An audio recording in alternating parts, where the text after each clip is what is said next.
Isu reshuffle kabinet merebak dalam beberapa hari terakhir. Jika memang terjadi, itu akan menjadi reshuffle kelima di pemerintahan Prabowo Gibran. Salah satu kursi kabinet yang kosong adalah posisi Wakil Menteri Keuangan yang ditinggalkan Thomas Djiwandono. Thomas kini resmi menjadi Deputi Gubernur Bank Indonesia. Sejumlah parpol koalisi pemerintah hingga saat ini memang masih menjawab normatif terkait isu reshuffle. Semuanya diserahkan ke Presiden. Masih ke saya. Tapi kalau itu, Saya aja baru dengar dari sampean. tapi kalau benar itu terjadi, akan ada perpindahan posisi masih tugaskan di kementerian lain itu gimana? Dikit mas. Apa? Wah, itu hak prerogatif Pak Presiden aja. Kita serahkan 100% ke Bapak Presiden aja. Tapi secara Sebagai kinerja, pembantunya kita sambil awak tanah aja. tapi secara kinerja semuanya aman-aman saja di mata Presiden dalam beberapa Pokoknya kali rapat. semuanya kita serahkan kepada Bapak Presiden. Kita sebagai pembantunya sami'na wa ta'na. Siap ikut arahan dan perintah. Oke, thank you Mas Yani. Namun analisa pengamat politik Ray Rangkuti, ada sejumlah faktor yang bisa membuat reshuffle terjadi. Selain soal kinerja, ada unsur politik di dalamnya. Misalnya, meminimalisasi pengaruh presiden sebelumnya, Joko Widodo, di kabinet Presiden Prabowo. Tapi juga ada soal politik. Ya. Politik itu ya ada dua di sini. Satu adalah minimalisasi pengaruh Pak Jokowi di dalam kabinetnya Pak Jokowi, Pak Prabowo. Maka nama-nama yang kita sebutkan tadi kan, Pak Sakti Yang juga kan identik alasan dengan alami lah Pak Jokowi sebelumnya. Ya, kemudian juga Pak Pratikno gitu Ya. dan sebagainya gitu. Tapi jangan lupa kalau yang terkait dengan Golkar yang saya sebutkan tadi itu Ya. bisa saja diresapel dengan memasukkan Nasdem. Pertanyaannya, apakah Golkar akan terima? Jelas nggak akan terima. Ya. Dan mungkin karena itulah alot dan boleh jadi karena itu hari ini belum terjadi gitu ya. Jika reshuffle benar terjadi, akan ada menteri dari parpol yang bertambah atau berkurang atau malah jatahnya tetap. Tapi sebagaimana disinggung analis politik, reshuffle mesti berbasis kinerja dan jabatannya tidak mubazir.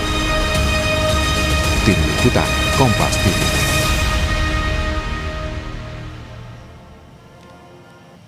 Meski reshuffle jadi hak prerogatif Presiden, namun isunya tidak bisa dianggap angin lalu, apalagi soal jatah menteri untuk parpol. Nah, kita akan bahas soal ini, saudara, bersama dengan Sekjen Partai Demokrat Herman Hairon, kemudian Wakil Ketua Umum Partai Golkar Ahmad Doli Kurnia, dan pengamat politik yang juga Direktur Eksekutif Lingkar Madani Ray Rangkuti. Selamat pagi, Kang Hero, Bang Doli, Bang Ray.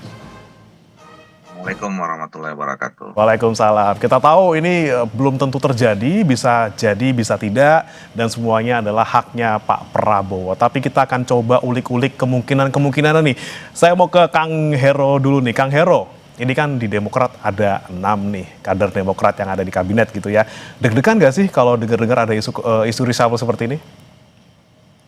Ya, tentu sama ya, normanya adalah ini adalah hak prerogatif Presiden. Dan evaluasi dan kemudian apakah terjadi reshuffle atau tidak terjadi reshuffle itu menjadi kewenangan dari Presiden. Dan bahkan kalau ada portofolio atau nomenklatur baru juga itu adalah haknya dari Presiden.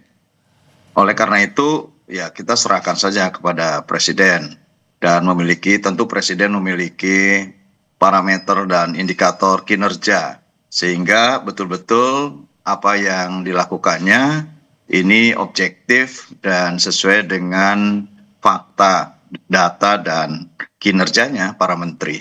Nah, untuk menteri-menteri kami saya yakin ya, karena kami juga punya pengalaman kan 10 tahun waktu Presiden SBY berkuasa, tentu seluruhnya bekerja dengan baik. Dan ini juga menjadi parameter-parameter yang dikerjakan oleh menteri-menteri yang berasal dari Partai Demokrat. Baik Menko Infrastruktur Mas AHY, Menteri Transmigrasi, Menteri Ekrab, kemudian para wamen yang tentu itu berasal dari Partai Demokrat. Saya yakini semuanya bekerja dengan baik, sesuai dengan target-target yang ingin dicapai oleh Presiden, dan sampai saat ini kalau dari pengamatan saya on the track. Namun semuanya tentu dikembalikan kepada Presiden Prabowo Subianto. Oke, baik. Saya ke Bang Doli nih. Bang Doli, giliran Bang Doli. Kita punya paling tidak kalau menteri itu ada 8, kalau tidak salah Bang Doli. Nah, kemudian juga sempat disebutkan oleh Bang Melhias itu ya kemarin ketika ditanya soal reshuffle, kalau bisa jangan dikurangin lah gitu karena kader kita mumpuni semuanya. Ini sebenarnya lagi gimana? Deg-degan nggak juga Golkar ini, Bang Doli? Iya, pertama prinsipnya adalah bahwa kita harus sama-sama paham ya bahwa seorang presiden dimanapun di dunia ini termasuk presiden Indonesia pasti ingin memberikan yang terbaik buat bangsa dan negara. Jadi ingin kabinetnya itu satu periode full itu perform gitu, berhasil menjalankan program-program yang konkret yang dirasakan oleh rakyat untuk kepentingan bangsa dan negara. Itu yang pertama. Nah, oleh karena itu sebetulnya dalam rangka itu, nah seorang presiden itu punya fasilitas. Jadi kalau dalam rangka untuk memperkuat kinerja, kalau ada ya pembantu-pembantunya di kabinet itu dianggap tidak perform, ya tidak memenuhi kinerja yang sesuai dengan standarnya, ya dia diberi kewenangan untuk melakukan pergantian gitu. Nah, itu yang juga dipahami oleh Golkar. Nah, dari awal posisi Golkar ini kan adalah menjadi pendukung utama ya, pendukung Pak Presiden dan pasangannya Pak Gibran gitu. Jadi kita juga punya tanggung jawab untuk mensukseskan pemerintahan ini. Nah, oleh karena itu makanya kita serahkan sepenuhnya kepada Pak Presiden. Nah, yang penting buat kami ya, terutama Pak Ketua Umum selalu mengingatkan kepada seluruh jajaran dan terutama kadernya yang ada di kabinet ya untuk bekerja dengan sungguh-sungguh, dengan serius untuk menunjukkan performance yang maksimal gitu. Sehingga memang apa yang menjadi niat Presiden untuk membuat semua jajaran kabinet itu bisa bekerja secara maksimal, ya itu bisa kita wujudkan sama-sama. Itu posisi Partai Golkar. Baik, Bang Doli, kalau misalnya ditambah, pasti semuanya siap untuk ditambah. Senang sekali ditambah jumlah menteri yang dari parpol tertentu. Tapi kalau misalnya ternyata dikurangi gitu, Bang Doli, apalagi mungkin terkait dengan ada kontroversi di satu sosok menteri misalnya di Partai Golkar seperti itu. Bagaimana? Siap juga nggak kalau untuk dikurangi? Ya tentu kita sih tidak berharap ya. Artinya Partai Golkar tetap berharap bahwa amanah kepercayaan yang sudah diberikan oleh bangsa dan negara melalui Pak Presiden kepada kami ya, dengan ada sekian jumlah menteri yang ada di kabinet sekarang itu tidak berubah gitu ya, dan kami menilai selama ini juga dan terus mendorong ya supaya mereka tetap bekerja dengan baik. Nah, tetapi sekali lagi ya, apapun ya, mau ada pergantian, tidak ada pergantian, kemudian apa sebabnya ada pergantian dan kapan, itu semuanya hak prerogatifnya Presiden ya. Jadi kami tentu kembalikan semua kepada Pak Presiden itu. Kami nggak punya ya secara peraturan perundangan ya, partai politik itu tidak punya kewenangan ya untuk menentukan segala sesuatu dengan posisi di kabinet, karena yang paling menentukan itu adalah Pak Presiden gitu. Tapi nama tentu disiapkan kalau misalnya diminta oleh Pak Presiden. Oke, Golkar saya mau minta deh nama, sudah disiapkan juga Bang Doli? Nah, itu kami punya mekanismenya ya. Kalau soal posisi di kabinet itu, Partai Golkar sudah menyerahkan sepenuhnya urusan kabinet itu selalu dari periode ke periode ya, itu kepada Ketua Umum. Jadi pembicaraannya itu antara Presiden dengan Ketua Umum. Jadi kalau bicara tentang menghadapi reshuffle atau pada saat di awal penyusunan kabinet, itu seorang presiden di Indonesia ini pasti akan berkomunikasi dengan Ketua Umum Partai Golkar. Dan Ketua Umum Partai Golkar biasanya juga kami sudah kasih kewenangan untuk siapa-siapa saja yang akan direkomendasikan. Dan kalau menurut pengalaman selama ini ya, yang saya ketahui ya, cerita dari beberapa ketua umum itu selalu disiapkan beberapa nama ya, beberapa nama, dan kemudian terjadi diskusi dengan Pak Presiden, dan pada akhirnya ketetapan atau keputusan itu keputusan akhirnya ada di Pak Presiden.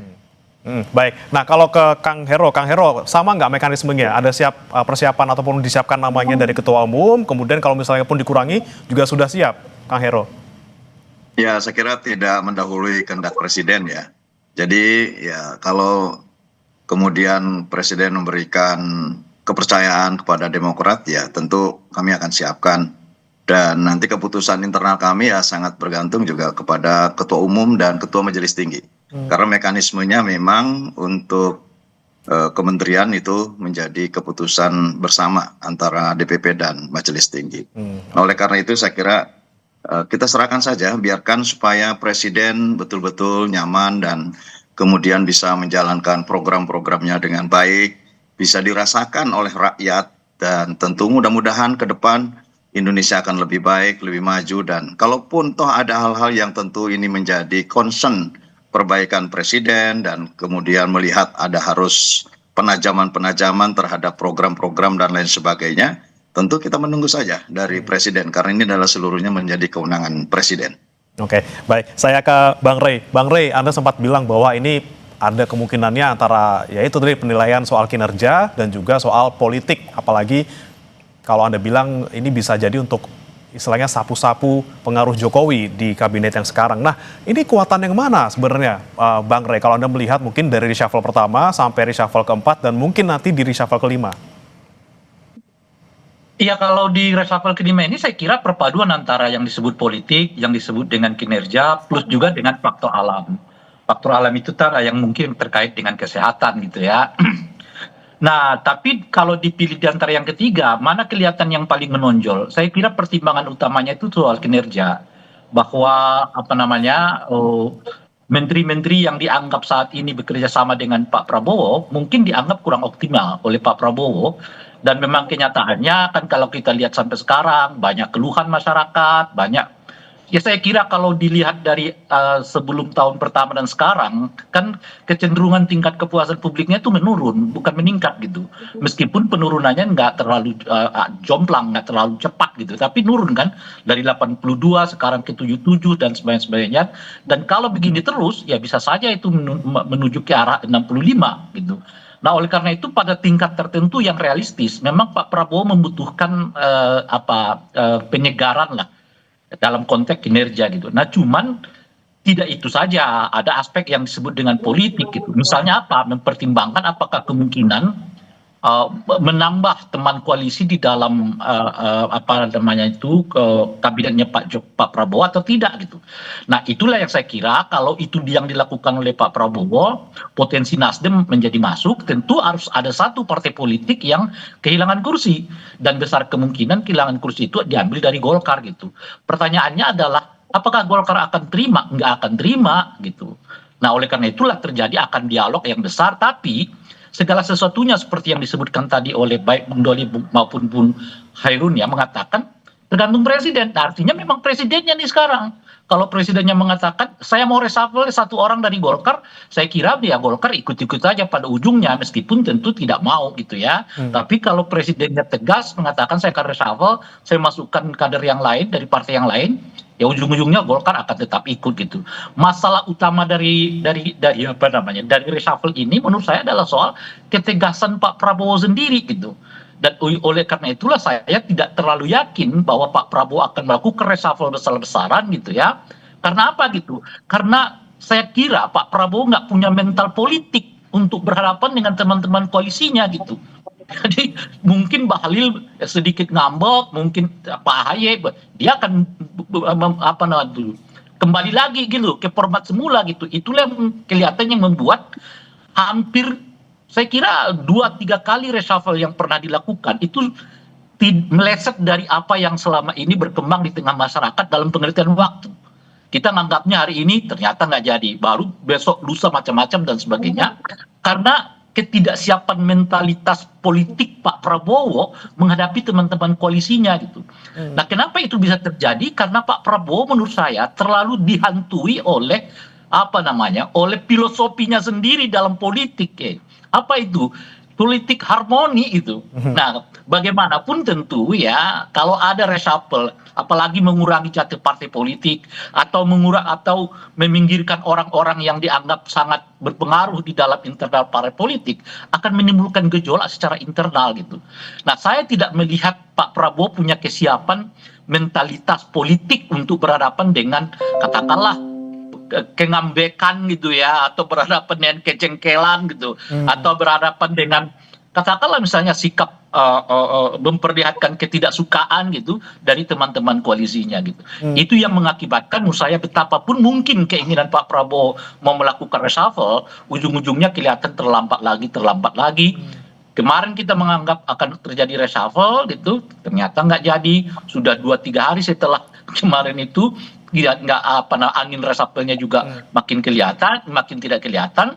Nah, tapi kalau terkait dengan satu-satunya kelihatan yang beliau agak berani maju, ya berhadapan dengan minimalisasi pengaruh Pak Jokowi. Itulah makanya nama-nama anggota kabinet dari Pak Jokowi ini terlihat ya nggak terlalu kuat resistensinya terhadap Pak Prabowo, karena memang backup dari mereka dari menteri yang berasal dekat dengan Pak Jokowi ini juga nggak terlalu kuat lagi seiring dengan makin menurun popularitas ya Pak Jokowi di hadapan masyarakat gitu. Tapi kalau menurut analisis Bang Rey, untuk nama yang sekiranya gitu ya bakal keganti dapat rapor merah dari Pak Prabowo, siapa nih? Kalau saya sendiri kalau terkait dengan kinerja berhubungan, kan ada beberapa nama yang disebutkan oleh yang beredar di tengah masyarakat, saya kira iya gitu. Satu Pak Pratikno gitu, itu Pak Sakti tentu saja ada kaitannya juga dengan kesehatan gitu ya. Menteri pariwisata saya kira juga layak untuk dievaluasi oleh Pak Prabowo gitu ya. Dan itu yang saya sebut ini termasuk Pak Sugiono ya, Menteri Luar Negeri kita gitu, itu juga ternyata begitu banyak sorotan atas kinerjanya kepada akhir-akhir ini gitu ya. Jadi ada beberapa menteri yang menurut saya secara objektif memang kinerjanya layak diresafel oleh oleh Pak Prabowo gitu, tapi juga ada persoalan yang kaitan dengan politik. Makanya nama-nama yang erat kaitannya dengan Pak Jokowi kelihatan sekarang jadi bidikan, termasuk di dalamnya adalah Menteri Dalam Negeri gitu. Menteri Dalam Negeri saya kira juga salah satu yang mungkin saja bisa diresafel oleh Pak Prabowo terkait dengan munculnya ketidakserentakan ya, ketidakpuasan, mulai kritik-kritik yang banyak terhadap pengelolaan berkaitan dengan keuangan yang berhubungan dengan TKD di daerah dan seterusnya itu. Gitu. Apalagi ini kalau kita lihat tadi nama-nama yang Anda sebutkan kebanyakan adalah non partai gitu ya. Berarti benar-benar nggak bisa berani untuk nyentuh dari partai nih Pak. Itu yang saya sebut tadi. Kalau Pak Prabowo masuk ke politiknya agak berat gitu. Meskipun mungkin ada keinginan yang kuat. Nah, itu yang saya katakan tadi itu ini sangat tergantung kepada mentaliti politiknya Pak Prabowo, dan saya tidak terlalu percaya bahwa Pak Prabowo itu memiliki ketegaran politik gitu loh berhadapan dengan teman-teman koalisinya. Sebab kalau beliau punya ketegaran politik itu, saya kira banyak anggota kabinet yang berasal dari partai politik yang sekarang ini dapat dievaluasi oleh Pak Prabowo gitu. Tapi kenyataannya kan kalau kita lihat prosesnya, Pak Prabowo menerima apa saja yang dicalonkan oleh partai politik. Dan setelah selesai membicarakan kursi ke kursi gitu ya, kita dapat ini, kita dapat ini, kita dapat ini. Siapa orangnya? Nah, orangnya itu ya diserahkan oleh partai gitu ya. Pak Prabowo mungkin akan seleksi dari 2 atau 3 nama, tapi itu kan Pak Prabowo sendiri menurut saya nggak punya kemampuan, boleh jadi saya mau dia loh, dan sebagainya. Jadi Pak Prabowo pada ujungnya hanya memilih apa yang disodorkan oleh orang-orang partai, sehingga kita lihat sekarang banyak sebetulnya orang yang kita anggap nggak tepat pada posisinya, ya itu ditempatkan begitu saja karena ada dialog yang cukup kuat antara partai politik pendukung Pak Prabowo dengan partai-partai politik ini. Sebut saja misalnya soal Menteri Desa ya, yang kita tahu gagal menjadi calon legislatif di Banten kok malah naik kelas jadi menteri gitu loh. Itu kan. Ada dialog kuat dicurigai gitu ya, Bang Rey ya, di belakang kemudian nama-nama yang Jadi muncul kita tidak tepat. tahu lagi standar apa yang dipakai oleh Pak Prabowo untuk Ya. menempatkan orang pada Baik. posisi tertentu. Oke, Gagal di Banten gitu ya, lalu punya kontroversi terkait dengan surat ya, Oke. tapi tetap dipakai oleh Pak Prabowo sebagai menteri. Nah, ini yang ingin saya tanyakan ke Kang Hero dan juga Bang Doli. Ke Kang Hero dulu, gimana Kang tanggapannya Kang? Ya, sekali lagi kami tidak punya kewenangan untuk mengevaluasi ya, karena secara objektif tentu ini menjadi hak dan kewenangan Presiden. Namun tentu kalau melihat bagaimana menteri-menteri dari Partai Demokrat, ya saya kira kita bisa melihat bagaimana hasilnya dan kita bisa merasakan bahwa kesungguhan kerja keras dari menteri-menteri Partai Demokrat ini juga menunjang terhadap hasil yang diharapkan oleh Presiden ya. Jadi saya sebut saja Menko Infrastruktur selama ini juga mengkoordinasikan dan pada situasi bencana juga bolak-balik untuk melakukan tanggap darurat dan rehabilitasi. Ini kesungguhan dalam bekerja gitu ya. Menteri Transmigrasi, Menteri Ekraf, Menteri PU ya, kemudian 2 wakil menteri kami semuanya merasa bahwa apa yang dilakukan betul-betul ini adalah kerja keras dan kesungguhan untuk mensukseskan program-program Presiden Prabowo Subianto. Nah, beda dengan Bang Ray Rangkuti yang memang bisa menilai dan kemudian menggambarkan seseorang, dan saya kira kalau Bang Ray Rangkuti ditanya menteri-menteri dari Demokrat juga rasanya juga akan memberikan penilaian baik gitu ya. Karena ya kami diajarkan oleh para pendahulu, para senior yang telah melaksanakan karya dan pengabdiannya, tentu inilah yang harus dilakukan. Nah, kalaupun ada hal-hal lain dengan partai lain tentu diserahkan kepada Presiden Prabowo Subianto. Yang penting bahwa program-program pokok, program-program inti dan program-program nasional yang saat ini menjadi program Pak Prabowo, ya makan bergizi gratis, cek kesehatan gratis, kemudian ada sekolah rakyat, dan program-program lainnya yang tentu ini harus sampai kepada masyarakat, pastikan itu adalah rakyat merasakannya, dan tentu ini adalah bagian dari kemajuan bangsa, bagian dari kinerja pemerintahan saat ini dan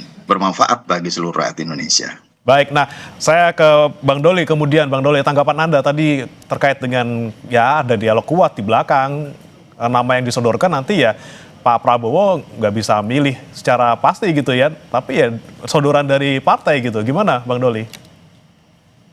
Ya, saya tetap berkeyakinan ya bahwa Pak Prabowo semakin hari perjalanan kabinet ini, terutama udah nanti pada saat menjelang 2029, saya kira pertimbangan utamanya adalah kinerja ya. Walaupun pertimbangan politis itu juga tidak bisa diabaikan ya, karena itu tadi untuk bagaimana mengejar supaya semua program-program yang sudah ditetapkan ya berdasarkan visi yang sudah dibangun dari awal itu harus deliver semua, harus dirasakan oleh masyarakat gitu. Nah, apalagi kalau jadi kalau bicara tentang soal pertimbangan politik ya, katakanlah soal konfigurasi politik.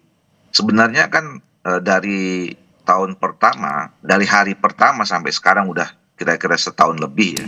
Ini konfigurasi politiknya kan sudah mulai terlihat mulai ajak gitu, mulai settle. Walaupun politik tidak akan pernah ada yang settle gitu. Jadi sudah tahu persis siapa yang berada di luar pemerintahan. Kemudian di pemerintahan pun kemudian sudah tahu posisinya, misalnya selama ini mengambil posisi teman koalisi yang kritis misalnya, lebih banyak lebih mengambil peran di parlemen misalnya gitu ya. Nah, itu kan sebetulnya sudah terjadi selama ini. Nah, jadi menurut saya dan memang seharusnya saya kira memang pertimbangan utamanya itu adalah kinerja.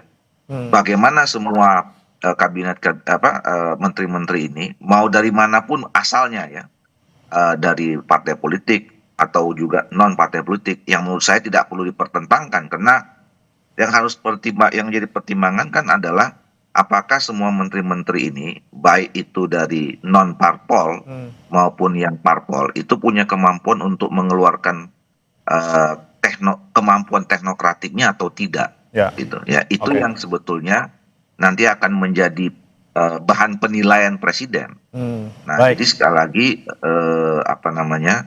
ya itu tadi saya kira Pak Prabowo setiap hari, mungkin setiap menit tentu akan memonitor semua pekerjaan kabinet ini. Baik. Dan saya kira beliau yang sudah punya raportnya sekarang ya, mana yang memang bisa tetap dipertahankan, mana yang mungkin perlu digeser, dan itu semuanya kembali kepada kewenangan Pak Presiden. Baik, baik. Terakhir saya ke Bang Rey. Bang Rey, apa yang kemudian seharusnya dilakukan Pak Prabowo di reshuffle kelima ini? Oke, tadi Anda bilang kalau misalnya utak-atik di menteri yang dari parpol agak sulit gitu ya. Tapi bagaimana dengan persepsi publik kalau misalnya ternyata orang-orang yang mungkin menurut publik ini tidak harus lagi di kabinet tapi tetap dipertahankan karena dia adalah berasal dari partai politik, bagaimana ke depannya, Bang Rey? Ya siap-siap aja Pak Prabowo menerima popularitas yang nyungsep gitu, ngurung gitu. Kan datang dari Pak Prabowo sendiri, datang dari menterinya. Kan kemarin baru ada menteri juga yang sekarang mendapat perhatian netizen yang menyebut bahwa MBG itu lebih mendesak dari ke pekerjaan gitu ya.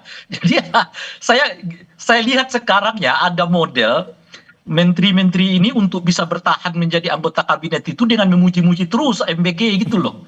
Itu kelihatan salah satu caranya.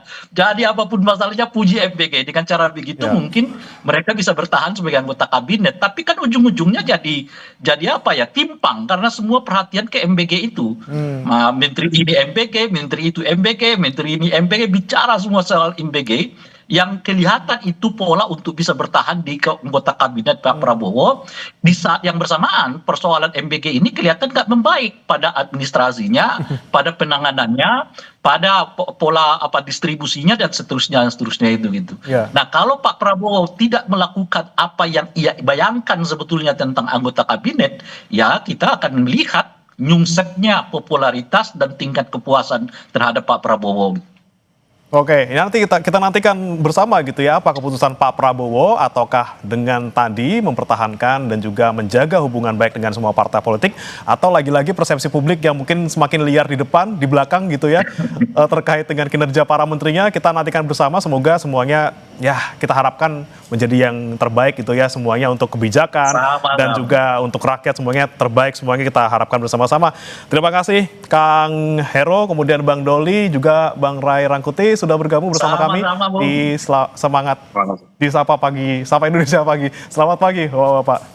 Pagi.